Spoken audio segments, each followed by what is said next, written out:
Just to give you some background, everything I spoke about me being an attorney, right? So I'm a property attorney, but that doesn't necessarily mean I'm a conveyancer. So I've got experience in fighting and contracts and tax and that sort of thing.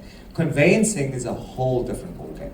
So I want to introduce you to Colet, one of my conveyancers, and yeah, Colet, please come up.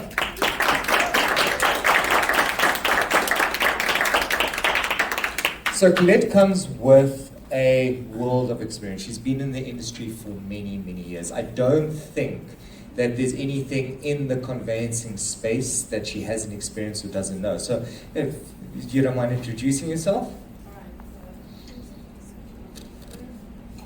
Okay, so my name is Colet Swiegers. Introduced myself this morning.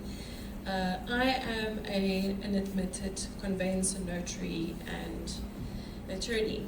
My speciality is conveyancing. I have been in the conveyancing field for 21 years. And for 4 years, I was actually at Nedbank in the property finance division, where my clients was the JSE listed clients. So the malls that you would go in shopping centers, I would refinance those. So I have a vast experience in various sectors, which makes it very, very unique. So yes. So going to what Bevan said about other people's experience, now think about that, right? We're speaking about raising money from the banks. She's worked at the bank, right? We're speaking about legal issues and contracts and how to get into deals. She's a conveyancer. That's what she does. It's property deals, right? It's the contracts. It's the moving the property from one person to another. So all that experience in one room, like Bevan speaks of his experiences, he's done all of this. He's worked with all of us at some point or another. So just take advantage of that. There's a lot of experience in this room. Don't leave this weekend without asking the right questions or at least getting the right advice. So just to start off with, a bit of, not all that interesting, but it does set the scope for what we're going to speak about next. What you guys need to understand, in South Africa, right, we've got a system of law that recognizes agreements between people, right? Agreements are usually enforceable, right? Any agreement. So even if it's a verbal agreement. So if I promise to do something for you or to bring you something, it counts, right? It is an agreement. So we need to understand the nature of contracts. That is a contract. It's an agreement between party A and party B, right?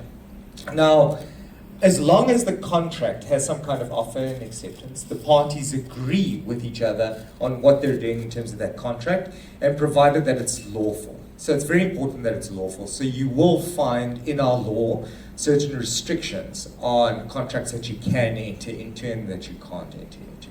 But all contracts work like that. Now, in addition to that, when you speak about OTP, so that's offer to purchase, right?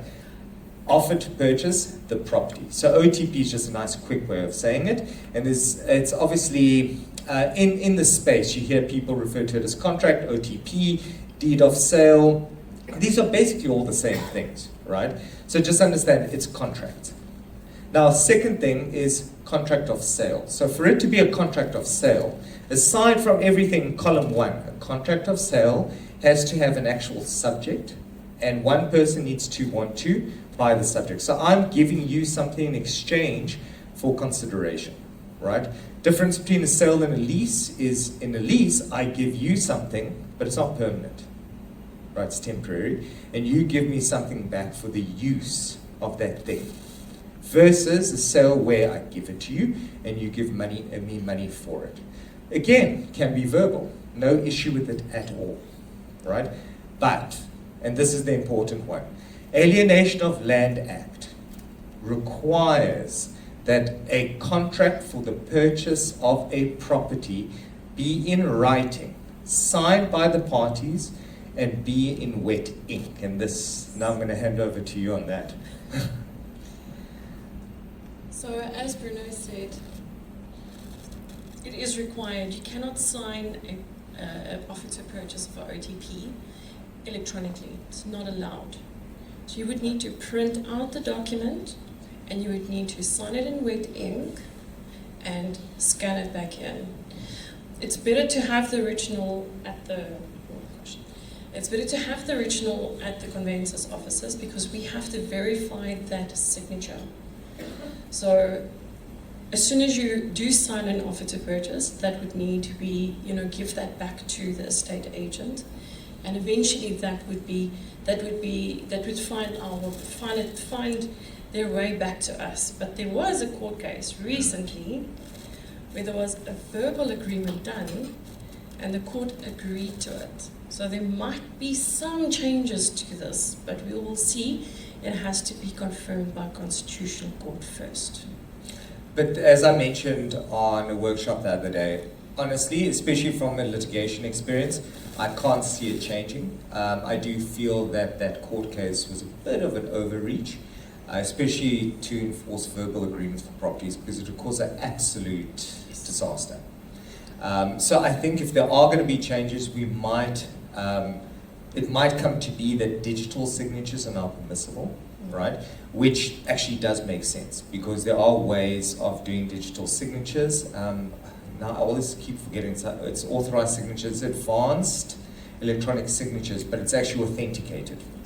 And that's allowed for other types of contracts. I can't see why it was never allowed for property, but yeah, we'll see. I think it's a matter of it's old legislation, and there is going to be adaptation, most likely, to it in the next, let's say, 5 years. So it's a possibility. Yeah. Law always change. But for now, just remember, keep it safe, right? Err on the side of caution. Written agreement. If the other side starts emailing you, the amount of times that I've gotten clients out of contracts just by arguing, but there isn't, this wasn't actually properly signed. So be very careful, because you might be the person on the other side of that, and you really want the deal, and the seller finds a way of backing out by saying, but we didn't sign it properly. It has to be in writing, right? Now,